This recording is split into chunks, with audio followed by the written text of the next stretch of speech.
আসসালামু আলাইকুম। আজকে দুপুরে দেশি মুরগি রান্না করব। আমার মা গ্রাম থেকে দেশি মুরগি পাঠাইছে আমার জন্য এবং বোনের জন্য। আমার বোনও ঢাকায় থাকে। আমি অনেক দিন ধরে বাড়িতে যাই না, সেই জন্য একটা বড় চেয়ে একটা দেশি মুরগি পাঠাইছে। আজকে সেই দেশি মুরগির ঝোল রান্না করব। আর এদিকে ভাত হয়ে গেছে। ভাতটা হইতে একটু সময় লাগছে কারণ চাউলটা একটু মোটা ছিল, সেই জন্য। এখন মারগালা হয়ে গেলে এখন মুরগি রান্না করব। আর আমার কাছে একটু ভয় লাগে মার গালতে।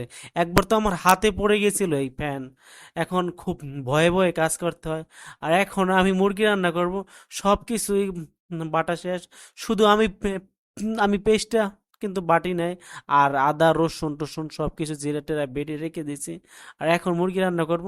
আর এই পাতিলে রান্না করে অনেকটা সময় লাগে, কারণ আর দেখতেছেন দেশি মুরগিটা কিন্তু লাল হয়ে গেছে। এটা কিন্তু অনেক বড় ছিল, প্রায় 1 কেজির মতো একটা মুরগি ছিল। সেখান থেকে আমাকে দিছে অর্ধেক আর আমার বোনের দিছে অর্ধেক। আমার একটা পা দিছে, মানে অর্ধেক অর্ধেক ভাগ করে আমাকে দিছে, যাতে করে মানে দুই ভাই বোনে খেতে পারে। তেলটা দিয়ে দিলাম, কিন্তু পাতিলটা এখনো বেশি একটা গরম হয় নাই, হয়ে যাইবে দেখা যায়। আগে তেলটা দিয়ে দিলাম, পেঁয়াজও দিয়ে দিই, মানে মোটামুটি গরম হয়ে গেছে।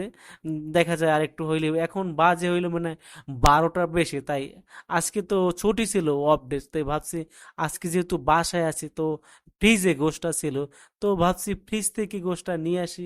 তো আজকে যেহেতু আমার ছুটি আছে, আমার অফিস নাই, সেই জন্য রান্না করি। আর একা একা রান্না করে খেতে আমার বেশি একটা ভালো লাগে না। যত ভালো খাবারই হোক, কিন্তু একা কিন্তু ভালো লাগে না। সব কিছু দিয়ে দিলাম, দেখা যায় এখন একটু পানি দিলে ভালো হবে। এটার ভিতরে কিন্তু অনেকটা লেগেছিল, এই যে মশলাটা, এইটা একটু ধুয়ে এটার ভিতরে রাইখা দিই, যাতে করে এটার ভিতরে যা যা ছিল মশলা সবগুলাই কিন্তু লাগবে না। এখন একটু ঝোল দিতে হবে, কারণ অনেকটা পুড়ে গেছে মোটামুটি, মানে ভাজা হয়ে গেছে কিন্তু প্রায়। আর একটু যদি ভাজা হতো তাহলে মানে হয়ে যাবে। দেখা যায় মনে হয় না তেলটা কম হয়েছে, আমার কাছে মনে হয় বেশি হয়েছে তেলটা, কারণ পাতিলটা তো খারাপ, ভালো করে বোঝা যাচ্ছে না। এ তো আমি বুঝতে পারতেছি, লবণটা দিয়ে দেই মোটামুটি। আমার একটা ভুল কি জানেন, এই গোছ রান্না করলে না আমি পানি দেই বেশি, একটু ঝালটাও বেশি দিতে হবে, কারণ দেশি মুরগি ঝাল না হইলে কিন্তু ভালো লাগে না। আর এই মরিচটা তেমন ভালো না, ঢাকার মরিচ, একদম বাজে অবস্থা। মানে দেখতে খুবই লাল, কিন্তু আসলে ঝাল না তেমন। ভালো করে এটা কষিয়ে নিচ্ছি, যাতে করে এটা হলুদ মরিচের ঘ্রাণ না আসে। এখন হ্যাঁ, আমি গোশটা দিয়ে দেব। দেখা যায় গোশটা আগে কষাতে হবে, তারপর কিন্তু ভালো করে মানে একদম 1-2 বার করে যদি আমি এটাই করাই না, আমার কিন্তু মনে চাচ্ছে যে আমার আবার কি, রান্নার সময় আমি কিন্তু 1-2 পিস খাই।